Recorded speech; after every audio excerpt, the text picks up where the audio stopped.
వానాకాలం పంటల సాగు ప్రారంభమైంది. వరిలో ఇప్పటికే దీర్ఘకాలిక వరి రకాల్ని నారుమడులు పోసుకున్నారు రైతులు. అయితే మారుతున్న వాతావరణ పరిస్థితుల కారణంగా ఎప్పుడు ఎలాంటి ఉపద్రవాలు ముంచుకొస్తాయో తెలియదు. అందుకే అతి తక్కువ కాలంలో పంట చేతికొచ్చే పలు రకాల సాగుకు మొగ్గు చూపుతున్నారు. అయితే ఖరీఫ్కి అనువైన స్వల్పకాలిక రకాలేంటి, వాటి గుణగణాలేంటో శాస్త్రవేత్త ద్వారా తెలుసుకుందాం.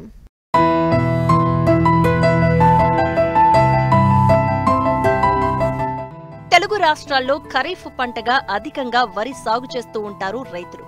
చాలా వరకు దీర్ఘకాలిక రకాలను సాగు చేస్తూ ఉంటారు రైతులు. ఈ రకాల పంట కాలం 150 రోజులు ఉంటుంది. అయితే వాతావరణ మార్పుల కారణంగా 2-3 పంట చేతికొచ్చే సమయంలో అధిక వర్షాలు, వడగళ్లు కురవడంతో పంట మొత్తం నేలపాలవుతోంది. మరోవైపు సాగునీరు ఆలస్యమైన ప్రాంతాల్లో స్వల్పకాలిక రకాలను ఎంచుకోవాలని సూచిస్తున్నారు వరంగల్ ప్రాంతీయ వ్యవసాయ పరిశోధనా స్థానం శాస్త్రవేత్త సతీష్ చంద్ర. ఈ వానాకాలంలో మనకు స్వల్పకాలిక రకాల విషయానికి వచ్చినట్లయితే 125 రోజుల్లో కోతకు వచ్చేటువంటి రకాలు కనుక మనం ఎంచుకోవాల్సినటువంటి అవసరం ఉంది. ఈ 125 రోజుల కోతకు వచ్చేటువంటి సన్నగింజ రకాల్లో ముఖ్యంగా మనం సుపరిచితమైనటువంటి మన తెలంగాణ రాష్ట్రానికి అనుకూలమైనటువంటి రకంగా చూసినట్లయితే RNR 15-048 తెలంగాణ సోనాగా ఇది డెవలప్ చేయడం జరిగింది. ఈ వరి రకాన్ని సాగు చేసుకోవాలనుకున్నప్పుడు జూలై 15 తర్వాత మాత్రమే మనం వరి నారులు పోసుకోవాల్సినటువంటి అవసరం ఉంది. ఈ వానాకాలంలో RNR 15-048 సాగు చేసినప్పుడు కొంతవరకు ఈ కాండం తొలుచు పురుగు నివారణకు తగినటువంటి సస్యరక్షణ చర్యలు చేపట్టవలసినటువంటి అవసరం ఉంటుంది. నూక శాతం అనేది చాలా తక్కువగా ఉండడం వల్ల ఈ రకానికి మార్కెట్లో అమితమైనటువంటి డిమాండ్ ఉన్న దృష్ట్యా ఈ రకాన్ని సాగు చేసుకోవాలనుకున్న రైతులు కొంతమేర శ్రద్ధ కనుక పెట్టినట్లయితే ఆశించినటువంటి దిగుబడులు పొందడానికి అవకాశం ఉంటుంది. ముఖ్యంగా ఎకరానికి చూసుకున్నట్లయితే 26 నుంచి 30 క్వింటాల దిగుబడి మనకు ఇచ్చేటువంటి రకంగా దీన్ని గుర్తించడం జరిగింది.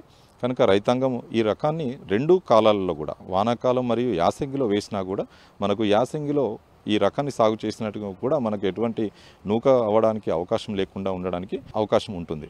ఇక సన్నగింజ రకాల్లో మరియు మరికొన్ని రకాలు కనుక చూసుకున్నట్లయితే ప్రాంతీయ వ్యవసాయ పరిశోధన స్థానం నుండి విడుదలైనటువంటి వరంగల్ 962 అనే సన్నగింజ రకాన్ని కూడా 2021లో విడుదల చేయడం జరిగింది.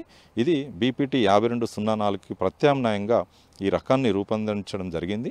ముఖ్యంగా ఇది పొట్టిగా ఉండడం వల్ల నేలపై పడిపోకుండా, గింజ రాలకుండా, అదేవిధంగా మనకు ఈ చీడపీడల విషయానికి వచ్చినట్లయితే అగ్గి తెగులను కొంతవరకు సమర్థవంతంగా తట్టుకోవడమే కాకుండా దీని యొక్క అన్నం నాణ్యత కూడా BPT 5204 పోలి ఉంటుంది. కనుక రైతాంగము ఈ రకాన్ని సాగు చేసుకోవాలనుకున్నప్పుడు అంటే BPTకి ప్రత్యామ్నాయంగా మనకు 125 రోజుల్లో కోతకు వచ్చేటువంటి రకంగా ఈ వరంగల్ పరిశోధన స్థానం నుండి ఈ రకాన్ని విడుదల చేయడం జరిగింది.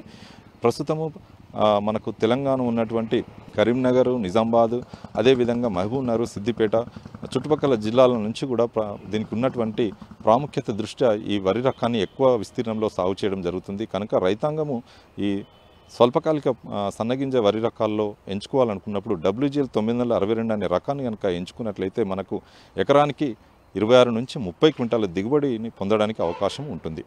ఇక సన్నగింజ రకాల్లో ఎక్కువగా మన రాష్ట్రంలోనే కాకుండా ఆంధ్రప్రదేశ్ కానీ, అదేవిధంగా కర్ణాటక, తమిళనాడు రాష్ట్రాలలో కూడా ఎక్కువగా ప్రాచుర్యంలో ఉన్నటువంటి KNM 1638 కూనారం వరి 2 అనే వరి వంగడం కూడా మనం ఎంచుకున్నట్లయితే సుమారుగా 28 నుంచి 32 క్వింటాల దిగుబడి మనం ఎకరానికి సాధించుకోవడానికి అవకాశం ఉంటుంది. ఈ రకం యొక్క ముఖ్య లక్షణాలు కనుక చూసుకున్నట్లయితే ఈ రకం యొక్క కంకి గొలుసు వచ్చేసి సుమారుగా 26 నుంచి 28 సెంటీమీటర్ల పొడవు ఉండి గింజల సంఖ్య కనుక చూసుకున్నట్లయితే మనకు 280 నుంచి 300 వరకు కూడా ఈ గింజల సంఖ్య ఉండడం జరుగుతుంది. ఇది అతి సన్న గింజ రకానికి చెందినదే ఉండడమే కాకుండా అన్నం నాణ్యత కూడా BPT 5204 పోలి ఉండడం మూలంగా ఈ రకానికి మార్కెట్లో అత్యధికంగా డిమాండ్ ఉండడం దృష్ట్యా మిల్లర్లు సైతం ఎక్కువగా ఈ రకాన్ని కొనుగోలు చేయడానికి మొగ్గు చూపడం మనం గమనించవచ్చు. అంతేకాకుండా రైతాంగం కూడా ఈ వరి రకాన్ని 2 కాలాలలో వానాకాలం మరియు యాసంగి కాలాల్లో ఈ వరి రకాన్ని ఎక్కువ విస్తీర్ణంలో సాగు చేస్తున్నారు. ముఖ్యంగా దీనికి ఉన్నటువంటి లక్షణాల్లో కనుక గమనించినట్లయితే ఇది కొంతమేర ఉల్లికోడు రోగాన్ని తట్టుకోవడమే కాకుండా కొంతవరకు అగ్గి తెగులు మరియు పొట్టకుళ్ళు తెగులు, అదేవిధంగా గింజమచ్చ తెగుల్ని కూడా కొంతవరకు తట్టుకొని మనకు అధిక దిగుబడి పొందడానికి అవకాశం ఉంటుంది. ఇక సన్నగింజ రకాల్లో స్వల్పకాలిక పంట కనుక చూసుకున్నట్లయితే కూనారం పరిశ్రమ స్థానం నుండి విడుదలైనటువంటి KNM 733 అనే వరి రకాన్ని కూడా ఎంచుకున్నప్పటికీ అది కూడా సుమారుగా 26 నుంచి 30 క్వింటాల దిగుబడి మనకు ఈ వరి రకం నుంచి పొందడానికి అవకాశం ఉంటుంది. కనుక ఇది కూడా కొంతమేర మనకు అగ్గి తెగులు కానీ అదేవిధంగా ఉల్లికోడు రోగాన్ని కానీ మనకు 1-3 బయోటైప్ను కొంతవరకు తట్టుకునేటువంటి స్వభావంగా ఈ రకాన్ని డెవలప్ చేయడం జరిగింది. ఇక సన్నగింజ రకాలలో ఈ మధ్య కాలంలో మినికిడి దశలో కూడా ఎక్కువగా ఆదరణ పొందుతున్నటువంటి KNM 123-68 అనే వరి రకం కూడా 120 నుంచి 125 రోజుల కోతకు వచ్చేటువంటి అతి సన్న గింజ రకానికి చెందినటువంటి రకంగా దీన్ని చిరుసంచుల దశలో పరీక్షల్లో దీన్ని పరీక్షించడం జరుగుతుంది. ఇది కూడా మనకు కొంతమేర అగ్గి తెగులు మరియు కొంతమేర మనకు దోమకాటు నుంచి కూడా కొంతమేర పంటను రక్షించుకోవడానికి అవకాశం ఉంటుంది. దీని యొక్క దిగుబడి సామర్థ్యం వచ్చేసి 26 నుంచి 32 క్వింటాల దిగుబడి ఒక ఎకరానికి వచ్చే విధంగా దీన్ని డెవలప్ చేయడం జరిగింది. వరి సాగులో రకాల ఎంపిక, సాగు చేసే సమయం, పంట కాలపరిమితి, చీడపీడలు తట్టుకునేవి కీలకం. కాలువల కింద నీరు ఆలస్యమైన ప్రాంతాల్లో లేదా బోర్ల కింద నీటి లభ్యత తక్కువగా ఉన్న ప్రాంతాల్లో తక్కువ కాలంలో పంట చేతికొచ్చే అనేక స్వల్పకాలిక రకాలు ఉన్నాయి. వాటి గుణగణాలేంటో ఇప్పుడు చూద్దాం. స్వల్పకాలిక పంటల్లో మనకు దొడ్డి గింజ రకాలను కనుక ఎంచుకోవాలనుకున్నప్పుడు, అంటే 1010 గింజ నాణ్యత కలిగినటువంటి రకాల సాగు చేయాలనుకున్న ఆసక్తి గల రైతులు కనుక ఎంచుకోవాలనుకున్నప్పుడు ముఖ్యంగా KNM 118 అనే వరి వంగడము 1010కి ఆల్టర్నేట్ ప్రత్యామ్నాయంగా వరి రకాన్ని 2015వ సంవత్సరంలో కూనారం పరిశోధన స్థానం నుండి విడుదల చేయడం జరిగింది. ఈ రకం కూడా సుమారుగా 26 నుంచి 30 క్వింటాల దిగుబడి ఇచ్చేటువంటి ఎకరానికి దిగుబడి ఇచ్చేటువంటి రకంగా దీన్ని గుర్తించడం జరిగింది. ఇది కూడా కొంతమేర అగ్గి తెగులు మరియు కొంతమేర మనకు దోమకాటును కూడా కొంత తట్టుకునేటువంటి శక్తి ఉన్నటువంటి రకంగా దీన్ని డెవలప్ చేయడం జరిగింది. సో దీన్ని 1010తో పోల్చినప్పుడు గింజ రాలిక అనేది చాలా తక్కువగా ఉంటుంది. మనకు 1010లో ఈ కోతకు వచ్చిన టైంలో ఎక్కువగా గింజ రాలడం అనేది రైతాంగము పొలంలో గమనించడం జరుగుతుంది.